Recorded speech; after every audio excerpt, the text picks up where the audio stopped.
Today we're going to be going over Tactical Casualty Combat Care.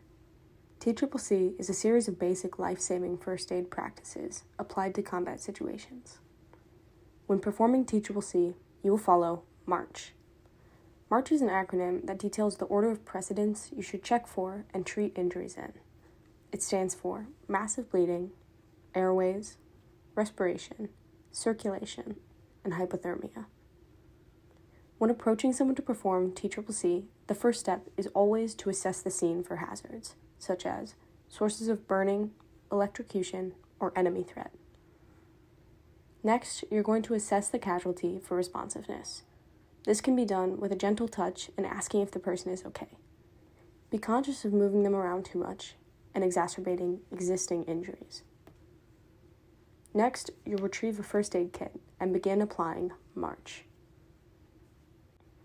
Massive hemorrhage, or massive bleeding. There are two types of bleeding to be aware of when treating a casualty. The more severe of the two is arterial.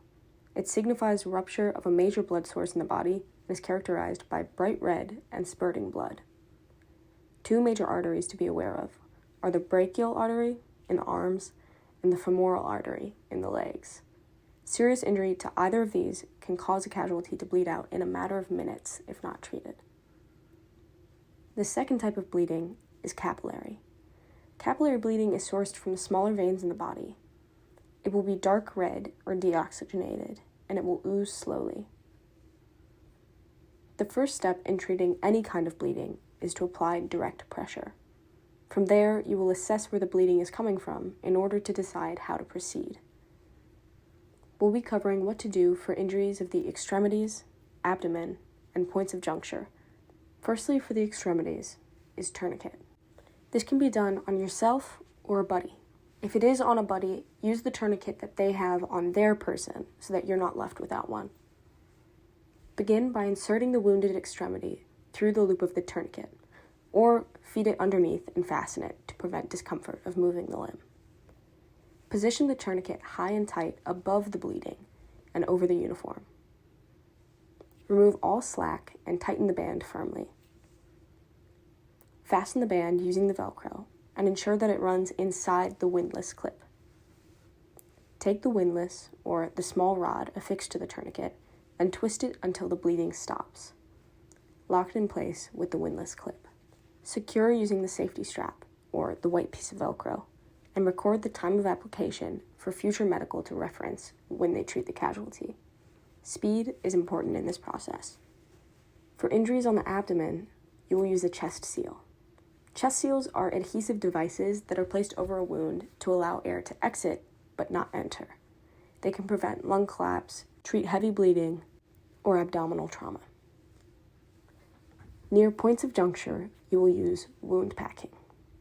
Wound packing is used here because these places pose less risk of damaging the organs that are inside of the abdomen. Begin by exposing the wound. Apply direct pressure and create a temporary seal with your hand. Using gauze or hemostatic combat gauze, which is a type of bandage that has an agent in it which promotes clotting to stem blood flow. While not included for demonstration purposes, this process will be done while maintaining direct pressure on the wound. Wrap the gauze around 2 fingers. Pack the gauze into the wound and feel for the source of bleeding. Remove your fingers, leaving the dressing behind. Repeat the process as many times as needed until the wound is tightly packed. As you add bunches of gauze, place them in the cavity in a honeycomb pattern, with 1 to 2 inches of gauze extending above the surface of the skin. Once you've completed this, apply direct pressure again. After 3 minutes have elapsed, check to see if the bleeding has been controlled, all while maintaining pressure. If not, remove and repack the dressing or apply additional gauze. Once bleeding is controlled, apply a pressure bandage on top, with the pad oriented over the wound.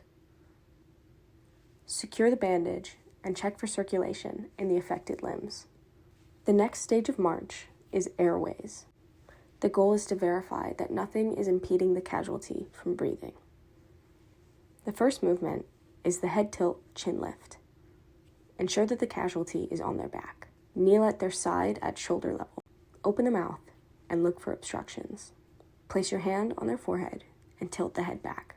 Use 2 fingers under the jaw to bring the chin up. Check for respiration.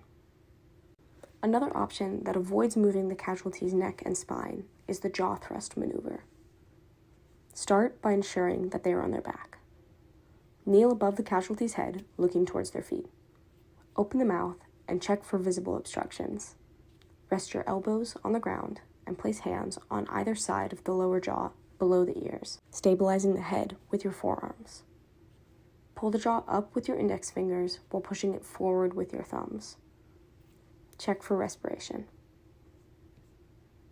The third step of march is respiration. You can check for respiration by placing your ear over the casualty's mouth and looking down at their chest. Look for the rise and fall of their chest. Listen for the sound of them breathing, and feel for their breath on your face. After this in march comes circulation, or verifying a pulse in your casualty. You want to ensure that all of the extremities are receiving blood flow. Good places to check for a pulse include the lower jaw, the side of the neck, the inner bicep, elbow, or wrist, as well as behind the knee or ankle if possible. Once you find a pulse, you will want to count the beats for 15 seconds. Multiply the number by 4 to determine the heart rate.